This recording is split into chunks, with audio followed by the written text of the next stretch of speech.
Today I'm working on my cargo trailer and it's leaking up at the top. So I thought I'd make a quick video, show you how I repair stuff like this.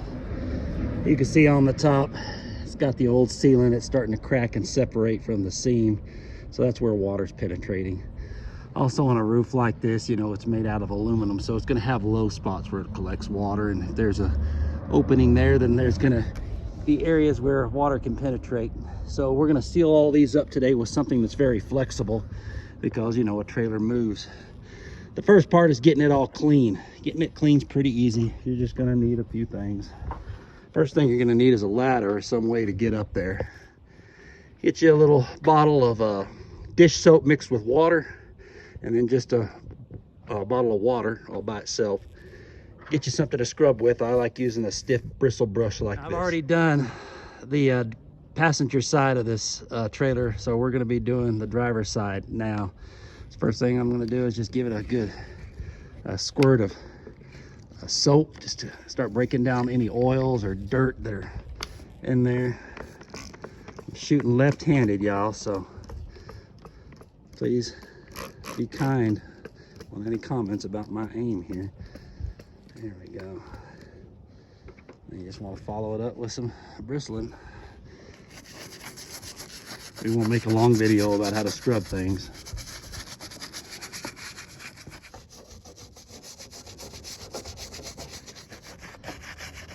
And you just want to use water to clean out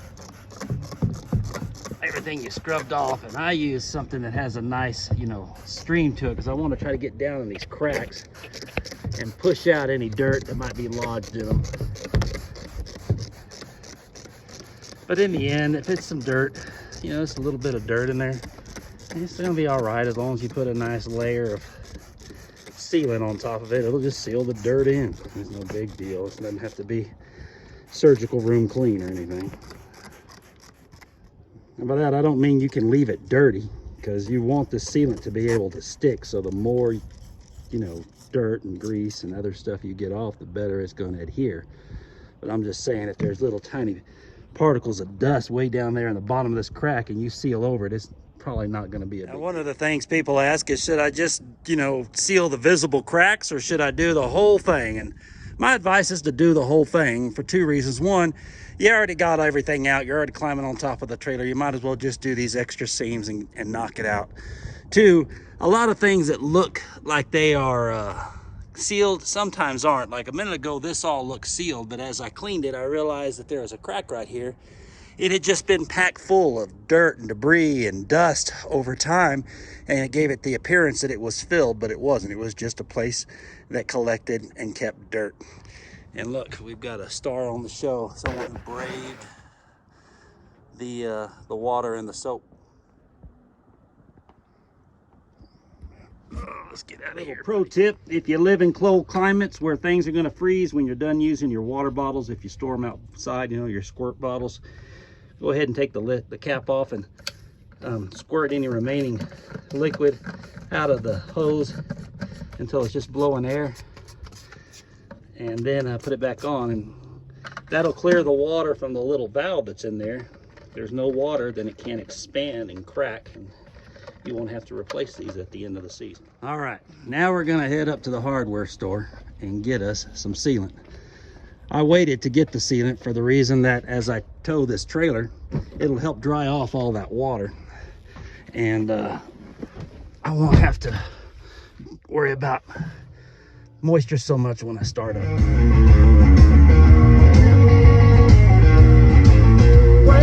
right, so here's what we're using today. It's called APOC 5070.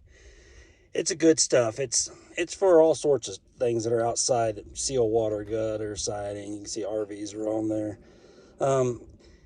It's flexible, and that's what you need. It's also clear, so it's not going to be unsightly if you get some on, like maybe the top of a screw or something that can be seen from the ground. You can see its properties here. It says it's got 25 linear feet if you do a 1/4 inch bead, and all you need is a caulk gun. It can be used in a wet or dry application, so I don't have to worry about a little bit of moisture still being up there where I cleaned. I can still put this on. It really has a wide temperature range for application, so from 0 to 110 degrees Fahrenheit, so you can put it on cold or hot weather. It's UV stable, so it's not going to crack so much in the sun, and it's paintable. So if you ever decide you want to, paint it, you can. It's also coatable, which means you can put on more than one layer. So if you need to reapply it, you can. You can read all the instructions and all that you need. It's available at Lowe's. So I read the reviews on this product, and overall they're very good. The chief complaint was that it's sometimes hard to squirt out of the tube.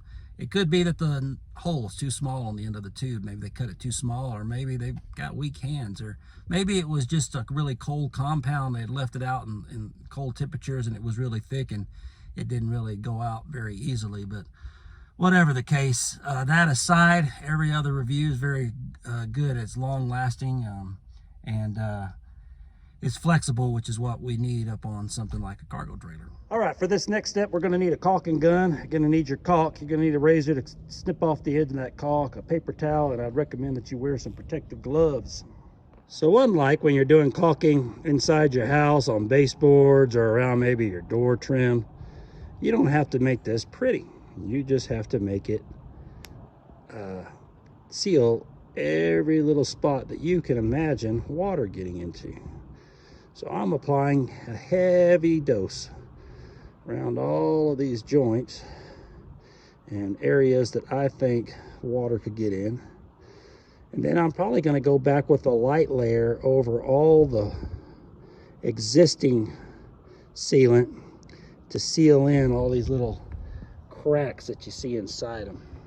What I've done so far is I've done a bead on basically anywhere where the metal comes in contact with the sealant. So on this side, right there, here, around these screws, and then on the other side.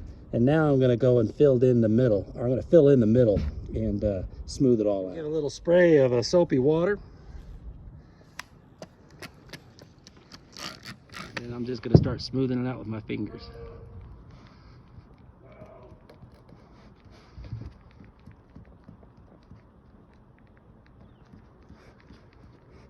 Really, more than smoothing, I'm just kind of pressing it down. It doesn't really need to be like pulled. It's easier just to push it in. It's really easy to work with. Well, the sun started to quit before I did, but in this fading light, I'll give you an after action review.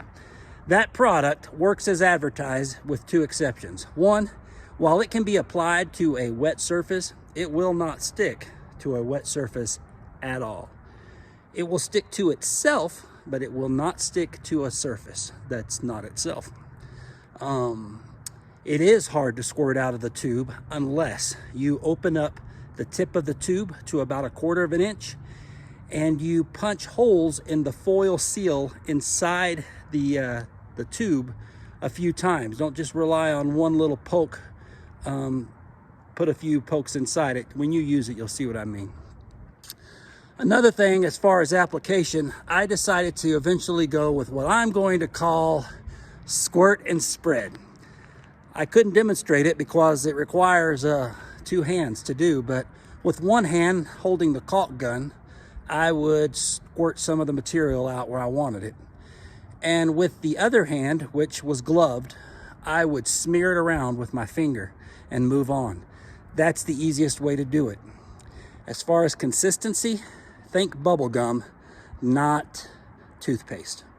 It is much thicker and harder to move, and it is that way within a few seconds after coming out of the tube. So immediately start to spread it around. I mean, don't even give it like 10 seconds. Don't do a long strip and think you're going to come back and be able to move it around. You won't. Spread it around as it comes out.